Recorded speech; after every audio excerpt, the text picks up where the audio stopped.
राधे राधे। ये हम आपके लिए लेकर आए हैं वृंदावन की यात्रा। तो बिना किसी देरी के शुरू करते हैं। हेलो नमस्कार। तो आज हम आपके लिए लेकर आए हैं ना वृंदावन का टूर। ठीक है, तो सबसे पहले हम आए हैं भांडीर वन। भांडीर वन ये वो जगह है जहाँ ब्रह्मा जी ने कृष्ण जी और राधा जी की शादी कराई थी। आई नो ये थोड़ा सा अजीब है, लोग मानते हैं कि कृष्ण जी और राधा जी की शादी नहीं हुई है, लेकिन मैं आपको बता दूँ ये वही जगह है जहाँ पर कृष्ण और राधा की शादी हुई थी। तो स्टे ट्यून विद अस, क्योंकि अभी हम आपको बहुत कुछ ऐसा दिखाने वाले हैं जो आपने कभी सुना भी नहीं होगा। तो जुड़े रहिए हमारे साथ। तो ये जो आप कुआं देख रहे हैं, इस कुएं को भगवान कृष्ण ने अपनी बंसी से खोद कर बनाया था। ऐसी मान्यता है कि सोमवती अमावस्या वाले दिन यहाँ स्नान करने से संतान की प्राप्ति होती है। साथ ही ये वो जगह है जहाँ राधा कृष्ण का विवाह स्वयं ब्रह्मा जी ने करवाया था।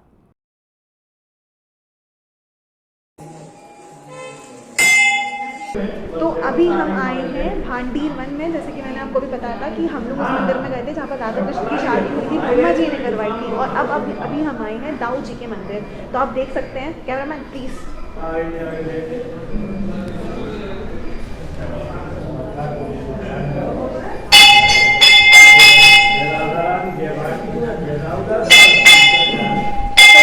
हमारे साथ चलते हैं, आगे देखते हैं और क्या क्या मिलेगा यहाँ पर। चलिए।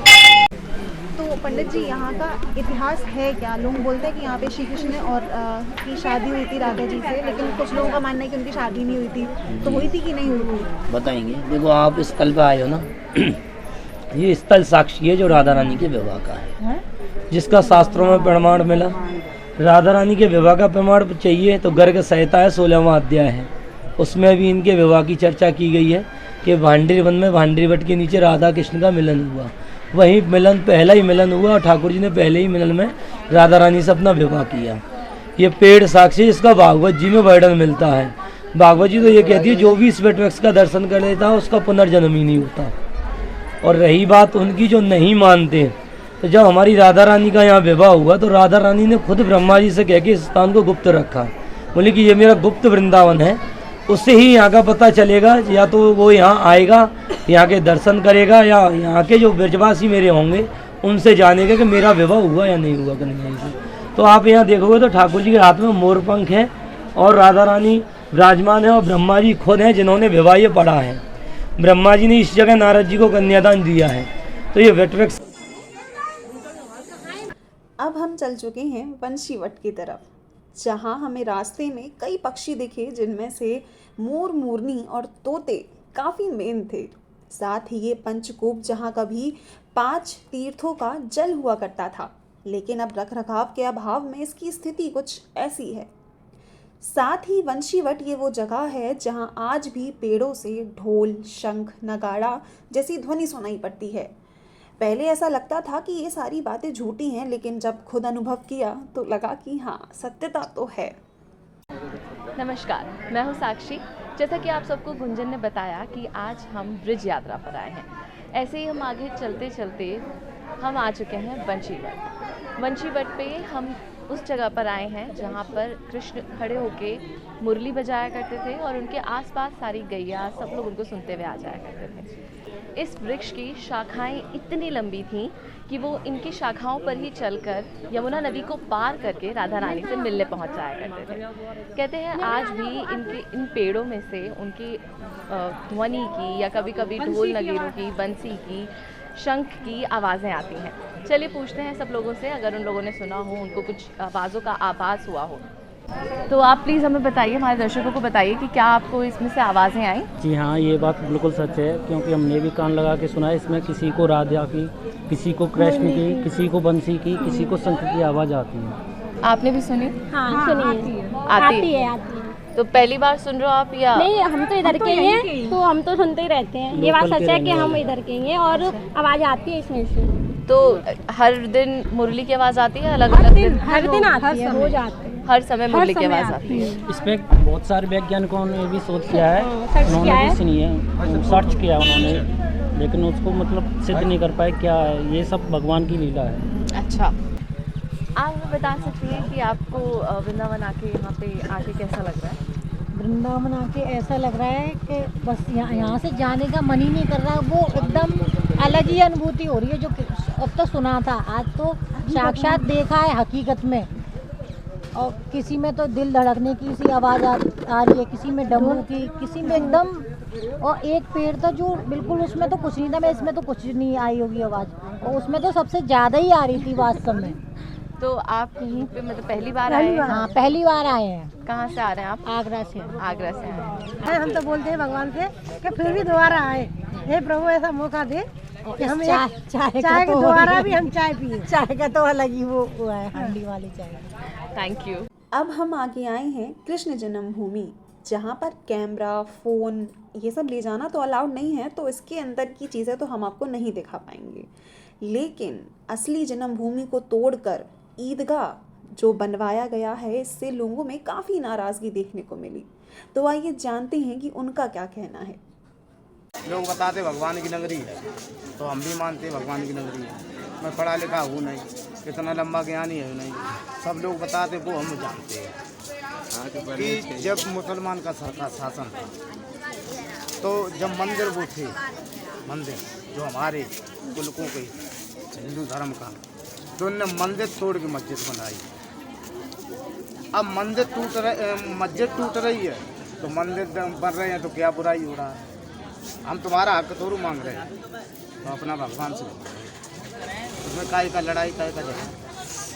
तो लेकिन मुस्लिम तो कहते हैं कि नहीं भैया, नहीं तो वो तो हो गई हमारी। वो तो अपने धर्म पे चलते, तो हम भी तो अपने धर्म पे चलेंगे, नहीं चले। तो आपको क्या लगता है, मतलब अगर ये हटेगा तो दंगे भड़केंगे? दंगे क्यों होंगे? दंगे क्यों नहीं होंगे? क्यों होंगे दंगे? जब राम मंदिर का फैसला आया था, तो कितनी सिक्योरिटी लगी हुई थी। तो वो तो शुक्र है कि चलो दंगे नहीं भड़के। लेकिन अगर ये मस्जिद का है, तो कितने % चांसेस है कि दंगे भड़क रहे हैं? भड़कने के लिए खूब भड़कते रहे।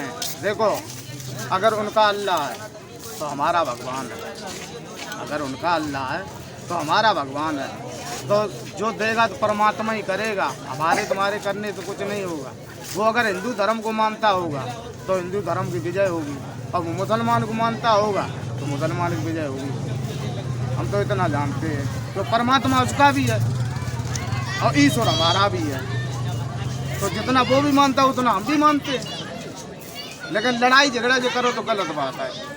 जन्मभूमि है, यहाँ पे मस्जिद बना हुआ है, ठीक है, तो आपको क्या लगता है ये मस्जिद हटनी चाहिए? अब दीदी हटनी तो चाहिए। हटनी चाहिए। तो आपको अगर ये मस्जिद हट जाती है तो उसकी जगह क्या होना चाहिए? मंदिर ही बनेगा इसमें, और क्या बनेगा? पूरी तरीके से? हाँ, अच्छे तरीके से मंदिर ही बनना चाहिए ना इसको। अच्छा, तो आपने अभी संबल की बात, संबल का किस्सा सुना है ना कि जहाँ जहाँ घूम रहा है वहाँ वहाँ मंदिर निकलता आ रहा है?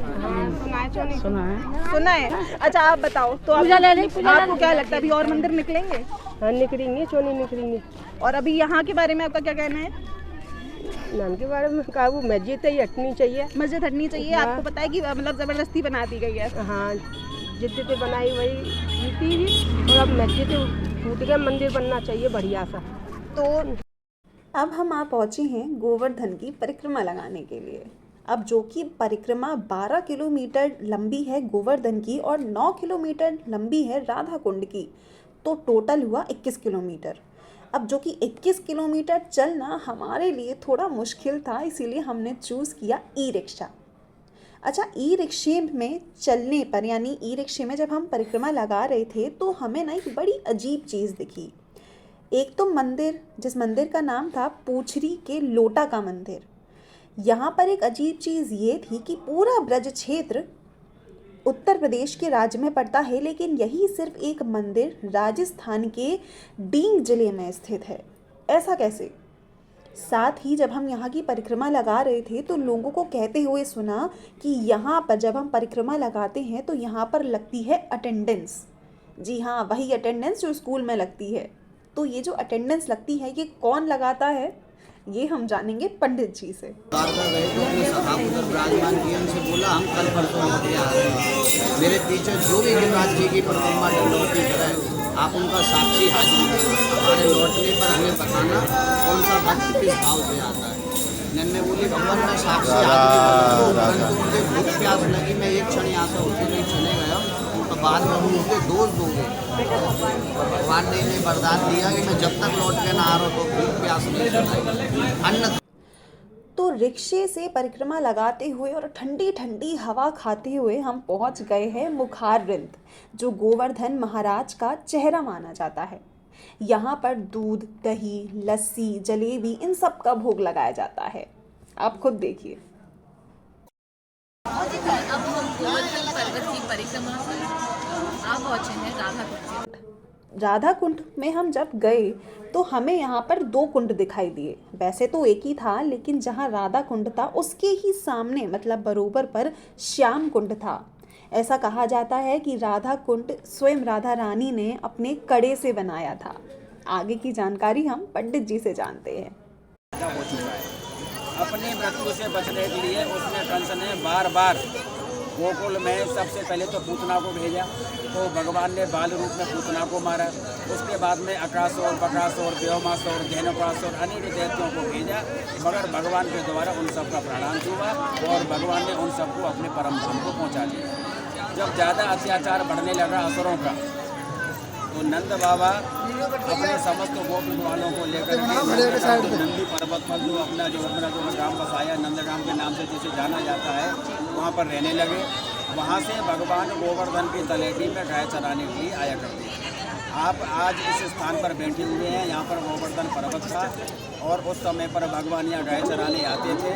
तो कंस ने ऐसा आदेश दिया कि जो कृष्ण को मारेगा उसे मैं आधा राज्य धन संपत्ति दान में दूंगा।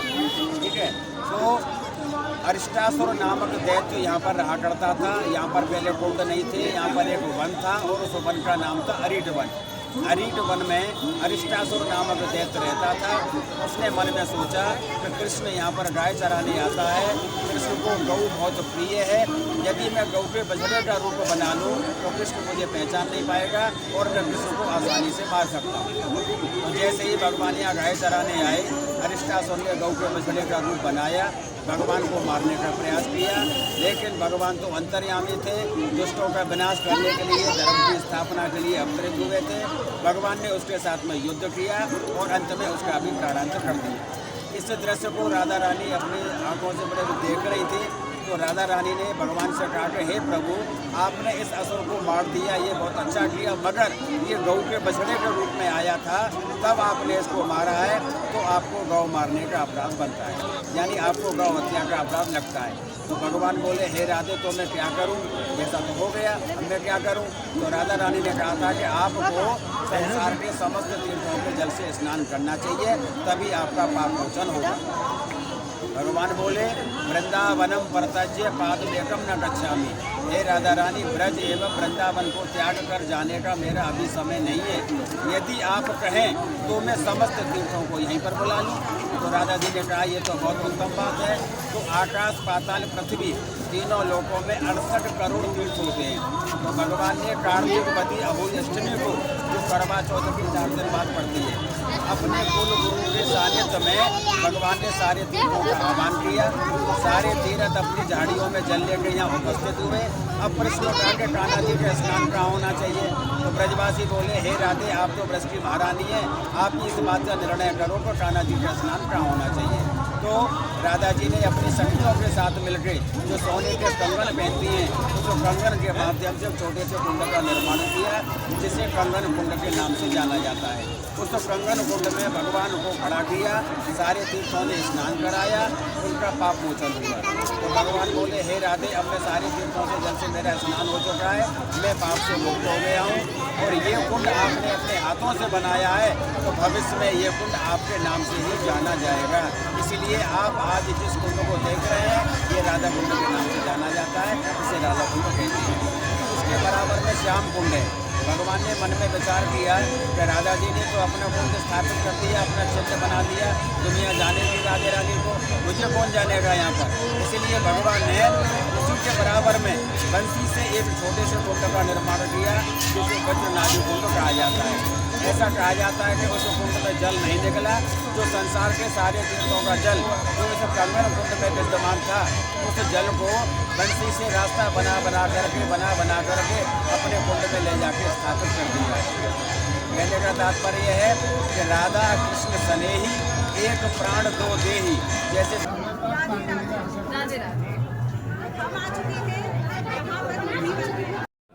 अब हम आप पहुँचे हैं निधिवन।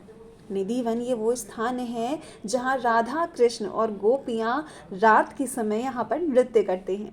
ऐसा कहा जाता है कि 6 बजे के बाद जो भी निधिवन में प्रवेश करके ये देखने की चेष्टा करता है कि सच में राधा कृष्ण नाच रहे हैं या गोपियाँ नाच रही हैं, या तो वो पागल हो जाता है या उसके साथ कुछ ऐसा हो जाता है जिसकी व्याख्या वो कर ही नहीं पाता। साथ ही निधिवन में ये जो पेड़ आप देख रहे हैं ना, इनकी आकृति ही अलग है। अगर आप गौर से देखेंगे तो लगेगा या तो ये किसी के हाथ हैं, किसी के कंगन इसमें दिखाई देते हैं, इनकी आकृति ही अलग है। आप अगर मन की आंखों से देखेंगे ना तो आपको लगेगा कि ये कहीं ना कहीं गोपियाँ ही हैं। अब हम पहुँचे हैं कात्यायनी देवी शक्तिपीठ, जिसके अंदर तो हम नहीं जा सके, लेकिन बाहर का नज़ारा कुछ ऐसा है। ऐसा कहा जाता है कि ये कृष्ण जी की कुल देवी का मंदिर है।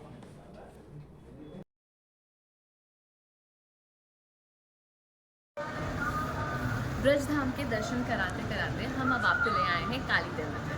ये वो मंदिर है जहाँ पे बोला जाता है कि यहीं से यमुना नदी चलती थी और वो काफ़ी दूर तक गई हुई थी। तब यहाँ पे ही कालिया नाग प्रकट हुए थे और कालिया नाग को मारने के लिए यहीं पे श्री कृष्ण ने उनके ऊपर नृत्य करके उसको मारने की कोशिश की। नहीं, मार दिया था। फिर से भगवान ने जो है कालिया नाग का दमन किया। पहले यमुना नदी यहीं से बहती थी और यमुना यहाँ से आधा किलोमीटर दूर हो गई। यहीं कालिया नाग रहते थे, उनमें इतना जहर था, जो भी पशु पक्षी जल को पीते थे वो मर जाते थे। तो भगवान श्री कृष्ण को जब मालूम पड़ा, भगवान श्री कृष्ण अपने सखाओं के साथ यहाँ गेंद खेलते हैं। गेंद खेलते खेलते भगवान का जब नंबर आया, भगवान ने यमुना में फेंक दी। जो वृक्ष है आप देख रहे हो कदम का, तभी का 5,500 साल पुराना, इतना पुराना, पूरा खाली है, पूरा सूखा है, सफेद भी पूरा हरा है और सीधा खड़ा है। तो भगवान इसकी डाल पे खड़ के यमुना में कूदे और कालिया नाग का भगवान ने दमन किया। जब कालिया नाग पराजित होने लग गया तो नीचे कालिया नाग की पत्नी है दोनों, वो प्रार्थना कर रही है भगवान पर। तो भगवान ने फिर कालिया नाग का दमन करके फनों पर नृत्य करके उनको यहाँ से दमन भी दे दिया। वही स्थान है, यही भगवान ने कालिया नाग का मर्दन किया है। बोलो कालिया मर्दन भगवान की जय। अच्छा, जैसे आपने बताया कि वो यहाँ पे जानबूझ के अपने सखाओं के साथ खेलने आए ताकि वो बॉल को जो है पानी में गिरा सके और फिर उसके बाद, क्योंकि वो डायरेक्टली नहीं जा सकते थे वध करने, ये लीला थी। तो उनको कैसे, मतलब जब पशु पक्षी ऐसे आप कह रहे हैं कि मरने लगे, तो उनको कैसे पता चला कि इसी तालाब का? पहले तो यमुना पूरे में बहती थी ना। जब भगवान श्री कृष्ण खेलने आए गायों को चराने के लिए, तो जब उन्होंने देखा कि गायों ने जैसे पानी पिया, गाय जो है मर गई। जब भगवान तो भाई सब जानते हैं, उन्होंने स्मरण किया। भगवान ने देखा कि यमुना के पानी में कोई काल रूपी विष है, कालिया नाग छुपा हुआ है, तो उसका दमन कैसे किया जाए। तो फिर भगवान ने ये लीला करी, इस योजना को बनाया और इस प्रकार भगवान ने कालिया नाग का उद्धार किया। वृंदावन आए हैं, बाके बिहारी से भी मिले हैं, तो राधा रानी से मिले बिना कैसे जा सकते हैं। तो हम पहुँचे हैं बरसाना। बरसाना पहुँचने के बाद मंदिर परिसर में जाने के लिए आप या तो बाइक भी ले सकते हैं, साथ ही यहाँ पर रोपवे की भी सुविधा है। अब बरसाना जो राधा रानी का मायका है, तो आइए दर्शन करते हैं राधा रानी की मोहक सी सूरत का। Good evening and Radhe Radhe everyone. Radhe Radhe. तो अब ब्रज धाम में जो हम आपको दर्शन कराने लाए थे ब्रज के कई जगहों के, उसी में हम आज अब पहुंच चुके हैं बरसाना, यानी कि राधा रानी की नगरी, यानी कि जहाँ पे राधा रानी ने जन्म लिया। तो शुरू में स्टार्टिंग में आपको तो पता ही है हमने कहाँ का, सबसे पहले हम वहाँ गए थे जहाँ पर ना कृष्ण जी और राधा रानी का मिलन हुआ, सबसे पहला वही। उसके बाद हम यहाँ पर आए हैं, राधा रानी जा रहे थे, ये उनका मायका कह सकते हैं, राइट? हाँ, उनका मायका कह सकते हैं। हाँ, तो अभी हम आए हैं मायके, ठीक है। इसके बाद और हम कहीं नहीं जाने वाले, रात हो गई है। तो जो नेक्स्ट ट्रिप होगी वो आप हमें कमेंट सेक्शन में बताइएगा कि अब हम जो हमारी जो नेक्स्ट ट्रिप है वो कहाँ की करें, है ना साक्षी? बिल्कुल।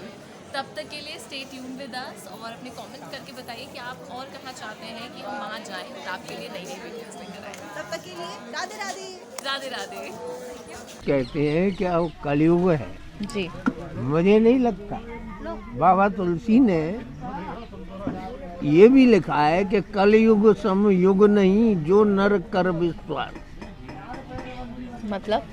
मतलब विश्वास करे ठाकुर जी में तो कलयुग से सरल, क्यों कि मानस पुण्य हो नहीं पापा, कल कर परम पुनीत प्रतापा, मानस पुण्य हो नहीं पापा। कलयुग की एक महिमा ये और है कि आपने कोई गंदा विचार किया उसका पाप नहीं लगेगा, और आपने कोई पुण्य कर्म सोचा तो पुण्य कर्म का तुमको फल मिलेगा। ये बाबा तुलसी कहते हैं, मैं नहीं। अच्छा, ये बहुत लोगों को नहीं पता कि ऐसा भी है। तो अभी कलयुग नहीं है, ये तो सतयुग से भी मैं तो है ये समय। तो देखिए, एक बार गरुड़ की इच्छा हुई कि मैं ब्रज में, मैंने ब्रजराज की जो आपसे कही है किस लिए कही है, एक बार गरुड़ की इच्छा हुई कि मैं कुछ दिन ब्रज में निवास करूं, तो उसने तपस्या की, नारायण ब्रह्मा जी की 10,000 वर्ष तपस्या करने के बाद ब्रह्मा जी प्रसन्न हुए, आए, गरुड़ क्या चाहते हो? तो गरुड़ ने कहा, प्रभु मैं ब्रज में निवास चाहता हूँ।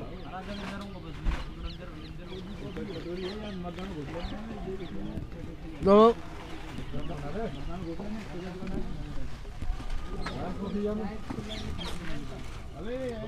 ब्रह्मा जी बोले कि हम सब कुछ दे सकते हैं, लेकिन ब्रज में रहने का अधिकार हमको नहीं है, हम नहीं दे सकते। किससे बात करें कि शंकर भगवान से करो। 10,000 वर्ष शंकर भगवान की तपस्या की, शंकर भगवान प्रसन्न हुए। उन्होंने कहा कि गरुड़ क्या चाहते हो, बोलो वही दूंगा, मैं इतना प्रसन्न हूँ तुम्हारी तपस्या से। तो गरुड़ ने कहा कि मैं ब्रज में निवास चाहता हूँ, कि भाई इसे छोड़कर तुम संसार का राज्य चाहो तो दे सकता हूँ, लेकिन ये मैं नहीं दे सकता, ये मेरे हाथ में नहीं है कि नारायण की तपस्या करो। 10,000 वर्ष नारायण की तपस्या की, नारायण प्रसन्न हुए, आए, उनसे भी उसने वही प्रश्न किया कि मैं ब्रज में निवास चाहता हूँ। उन्होंने भी कह दिया कि ये हमारे अधिकार क्षेत्र की बात नहीं है, कि कौन देगा, कि कृष्ण की तपस्या करो। कृष्ण की तपस्या की, 10,000 वर्ष कृष्ण की तपस्या की। तो कृष्ण भी आए, उन्होंने पूछा कि गरुड़ क्या चाहते हो, वही मिलेगा, कि प्रभु मैं ब्रज में कुछ दिन निवास चाहता हूँ। क्यों कि ये ब्रज क्या है कि वृंदावन की गैल में मुक्त परी बिल खाए, मुक्त कहे गोपाल ते मेरी मुक्त बताए। पड़ी रहो जा गैल में, भगवान ने कहा, पड़ी रहो जा गैल में, साधु संत सब जाए, उड़ उड़ रज मस्तक लगे, सहज मुक्त है जाए। मुक्ति जी मुक्ति करने वाली है, लेकिन इसमें रहने का अधिकार मुझे नहीं है। कि किसको है कि राधा रानी की तपस्या करो। अच्छा, राधा रानी को प्रसन्न करो, ब्रज की मालकिन वो है, क्योंकि ये आसुरी भूमि थी, मैंने तुमको पहले भी बताया है। इसको पवित्र करने वाली राधा रानी है, उनके ही द्वारा गोलोक धाम की यहाँ रज बिछाई गई है।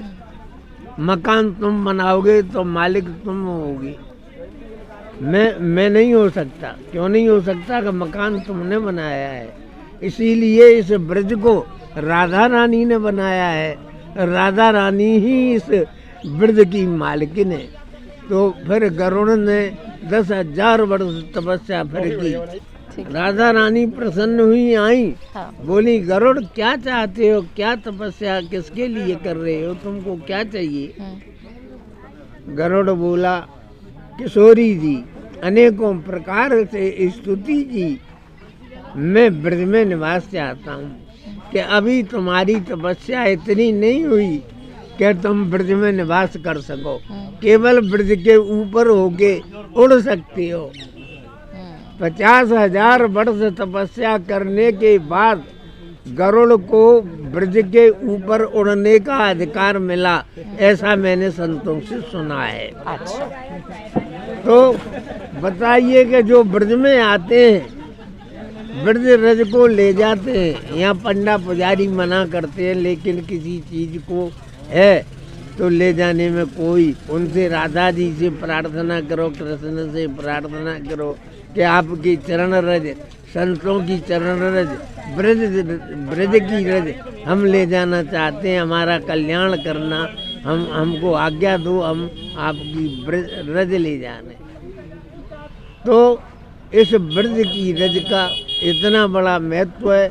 यहाँ आने वाले कितनी तपस्या की होगी, कितने शुभ कर्म किए होंगे जो यहाँ आते हैं, और जो पैदा होते हैं उनकी तो कहूँ क्या, कितने जन्म उन्होंने क्या किया होगा, कितने जब तब किए होंगे जब ब्रज में जन्म मिलता है। ब्रजवासी का दर्शन मामूली नहीं है, लेकिन ब्रजवासियों ने स्वयं भी खो रखा है, और अब जनता की वृद्धि के कारण श्रद्धा भी कम हो गई है। बोलो राधे राधे।